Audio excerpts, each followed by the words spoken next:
Everyone's having deadly vaccines pushed on them. Vegas is as phony as a $3 bill or as Obama's birth certificate. Aliens, mass poisoning, the Queen's supposed conversion to Islam.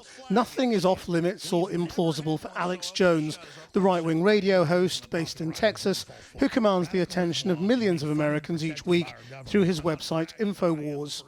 Sandy Hook is a synthetic, completely fake. He's known for spreading wild theories, including a debunked story that the Sandy Hook school shooting was fabricated and that the Democrats ran a child abuse ring out of a pizza restaurant. But it wasn't for fake news that Apple banned his podcasts on Sunday. A company spokesperson said it was for hate speech, though they didn't cite a particular piece of content.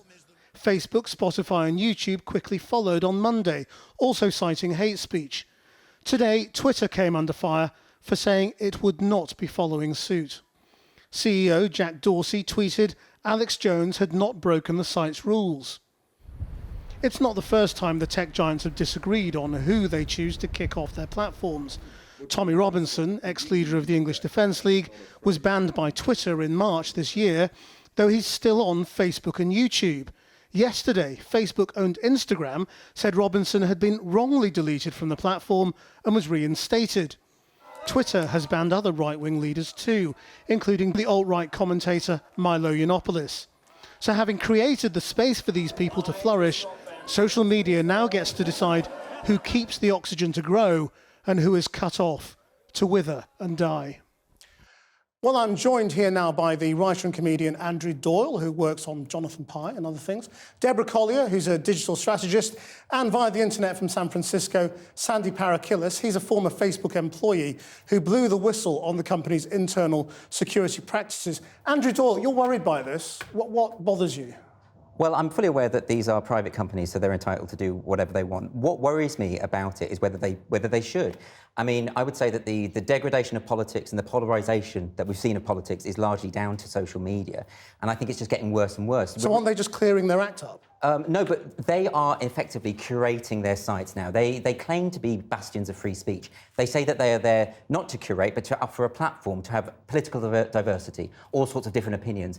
But this changes if all of a sudden you start censoring particular political perspectives. And the suspicion has to be that this is ideologically motivated.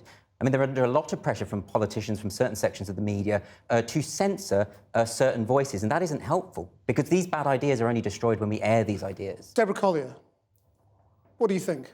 I think I'm all for freedom of speech. However, I think that the media, both media and technology platforms, have a responsibility to the general public to ensure that fake news is not spread. That's one thing.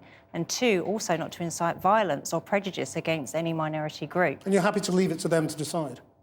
I think they should have good judgment and have a council that maybe, looks at the kind of content. They should be monitoring the type of content that's out there. Sandy Parakillis, having worked for one of these big social media giants, I mean, isn't it a bit weird that they all decided that Alex Jones had broken the rules on the same day? There must be something else going on as to why they moved against him. Well, they clearly, in terms of Facebook and YouTube, they were clearly following Apple's lead. And what that shows is that there is not a consistent approach across all of these companies, nor is there, consistent law in terms of, what should be done and what the liability is for these companies. They've been shielded from liability, at least in the US, by the law, and that's why we have such a mess right now.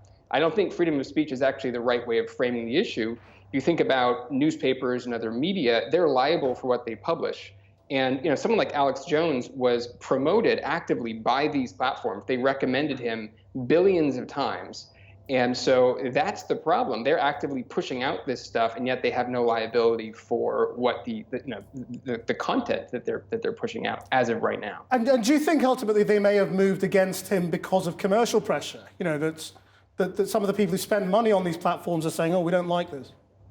There's that, and there's also regulatory pressure. So in the US, the person who wrote the law that protects these companies from that kind of liability came out just last week and said, the days that we consider these platforms to be neutral are over. So he made that very explicit statement that things are going to change.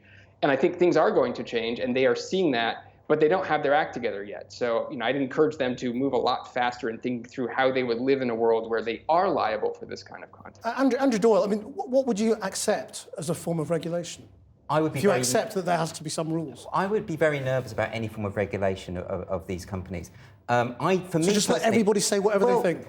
Well, I do believe that, because I think, are these the best people that we want to be deciding what is best for us to hear and what is not? I mean, these are big, faceless, unaccountable corporate machines, these big giants who are, I mean, the US is essentially a plutocracy. These people wield incredible political clout. I don't want them deciding what ideas I can read and what I can't. I don't want to be infantilized like that. I don't think it's helpful.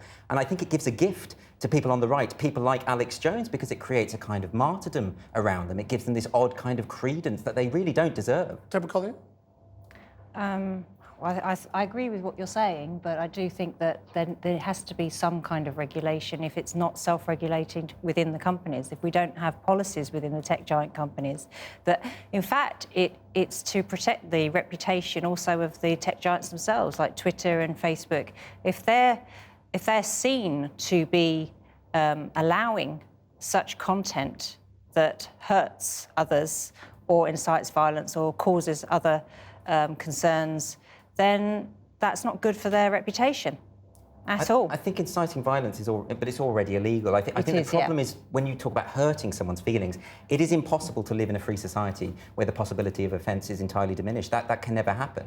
I mean, we live in a country where we have the 2003 Communications Act, Section 127 of which criminalises anything that could be interpreted as grossly offensive, incredibly subjective terms.